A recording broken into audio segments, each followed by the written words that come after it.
une petite nouveauté qui va apparaître ou qui est apparue dans la version 1.8 d'Obsidian qui pour le moment est réservée aux catalystes. C'est l'accès avec un navigateur intégré dans Obsidian. On regarde ça de suite.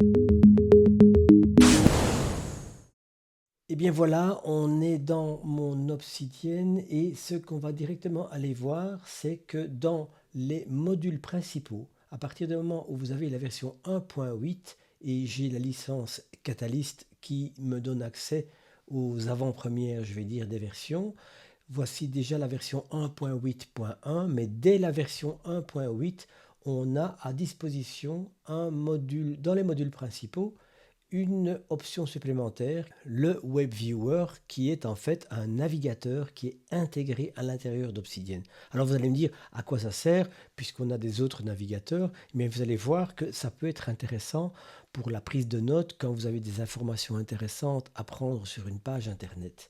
Voilà, l'activation, désactivation, et ensuite on va directement regarder les paramètres. Et vous pouvez choisir, quand vous cliquez sur un lien dans Obsidian, d'ouvrir dans Obsidian ou bien dans le navigateur par défaut. Ici, j'ai activé dans Obsidian.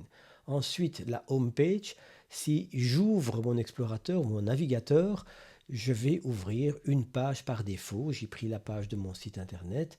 Et si je veux sauver une page, je définis le folder. J'ai créé un folder ici. J'ai créé un folder ici qui me permet de stocker tout ce que je vais sauver. Ici, là pour le moment, j'ai déjà sauvé quelque chose à titre d'essai. Je l'efface et je me retrouve de nouveau dans les paramètres. Tout est sauvé dans le folder 70.www. Le Search Engine, je peux choisir Brave, Bing, Google ou Custom. J'adore DuckDuckGo. Ensuite, je peux bloquer les publicités. Alors, je l'active par défaut. Je veux dire que je ne maîtrise pas trop tout ça.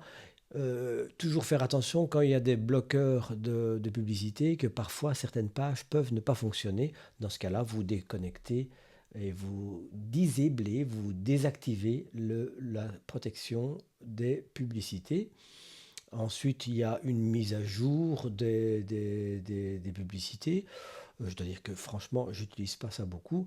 Et vous avez la possibilité de faire un clear, donc un effacement de toutes les données qui concernent le navigateur qui se trouve dans Obsidian. Donc, pas grand-chose de très compliqué. Ce que je fais directement, en tout cas pour faire la démonstration, et même de toute façon pour travailler avec mon Obsidian quand je travaille couramment avec certaines fonctionnalités, j'aime bien de définir des raccourcis clavier, ce qui nous permet de voir déjà un peu les fonctionnalités.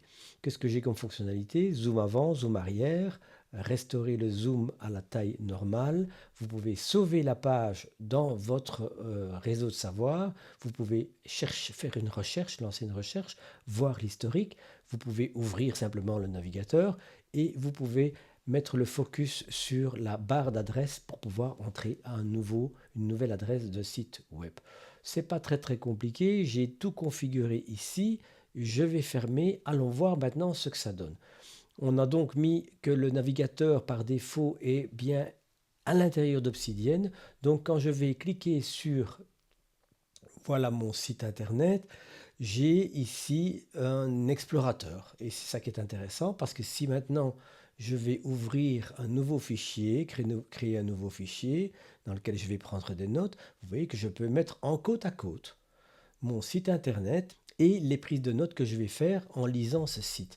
Alors maintenant que je vous ai montré ça, allons un tout petit peu naviguer sur le site. Alors qu'est-ce que je peux faire? Tout d'abord, je peux zoomer, c'est-à-dire soit réduire la taille, soit augmenter la taille, soit restaurer la taille normale. C'est toujours la même chose, c'est toujours activable à partir de commande P, Web Viewer. Vous avez toutes les commandes ici, zoom avant, show history, qui apparaissent ici, que je peux appeler avec commande P ou avec les raccourcis clavier que j'ai définis au préalable. Alors, qu'est-ce que je peux faire aussi? Je peux aller chercher sur Internet, pouvoir après n'importe quelle information. Je suis bien dans DuckDuckGo et je trouve bien mon adresse de site que j'ouvre ici. Si je reviens ici et que je clique à droite, je peux ouvrir dans un nouveau tab et je peux mettre même deux tabs l'un à côté de l'autre. Donc j'ai ma recherche et j'ai mon site internet. Donc vous voyez, c'est exactement comme dans Chrome ou dans votre navigateur favori. Alors voyons maintenant comment ça fonctionne au quotidien. Vous allez voir que c'est particulièrement pratique. Si je clique sur le lien que j'ai sauvé ici, ça c'est un de mes sites internet. Je peux ouvrir bien sûr une deuxième fenêtre, créer un nouveau fichier. Je peux le mettre à droite. Je peux venir voir ici. Cette information m'intéresse oui ou non. Non, je vais chercher dans une page, dans mes ressources, dans un article, je vais prendre cet article-ci et je peux bien sûr prendre n'importe quel passage, faire un copier et je peux le coller et je travaille dans le même environnement et je ne suis absolument pas distrait en quelque façon que ce soit à devoir sortir d'environnement ou d'entrer dans un autre.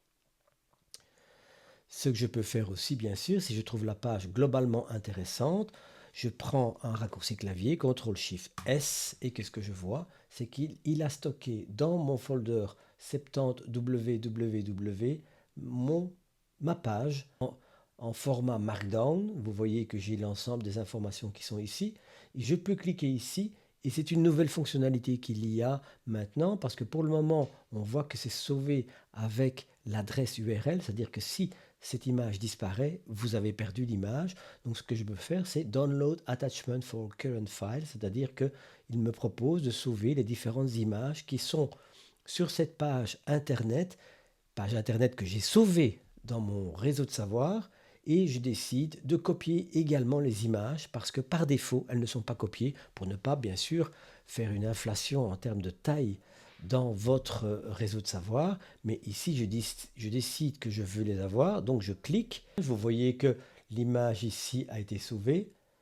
Ici, j'ai un attachment, c'est la vignette qui est ici. Donc, vous voyez qu'en fin de compte, tout est stocké ici et je garde l'information. Si jamais le site disparaissait, eh bien, je garde l'information complètement. C'est ce que je voulais, c'est ce que je peux vouloir.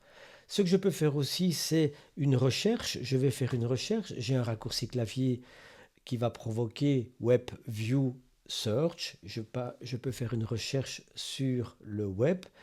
Je peux aussi, en revenant dans le Web Viewer, ouvrir l'espace où je vais rentrer le nom du domaine du site internet que je veux visiter. Je peux bien sûr ici zoomer ou dézoomer.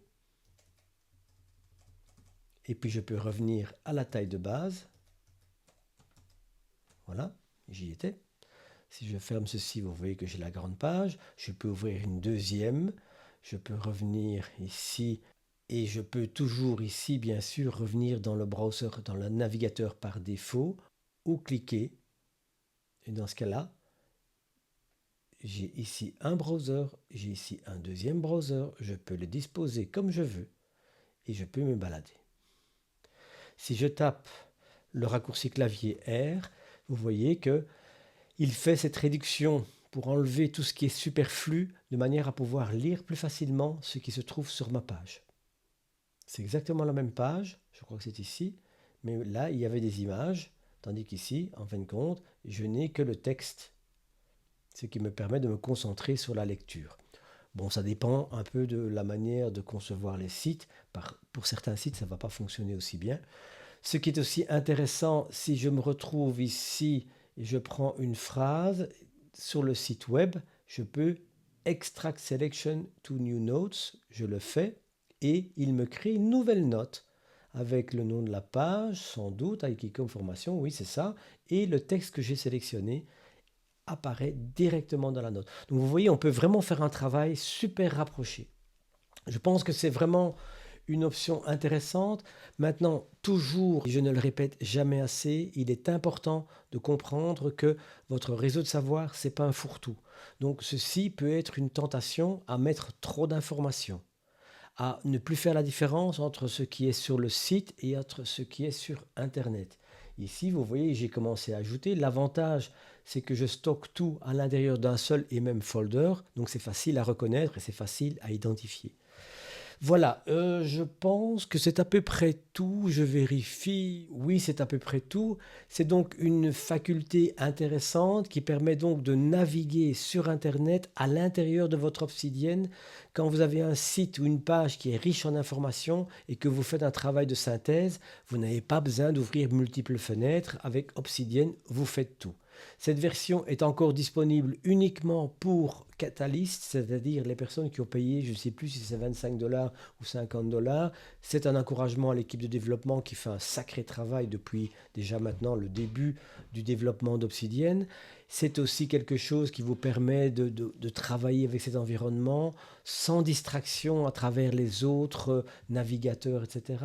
Cette version n'existe pas encore sur la version mobile, c'est-à-dire sur les téléphones, sur les portables et sur les tablettes. Mais j'imagine que ça va arriver.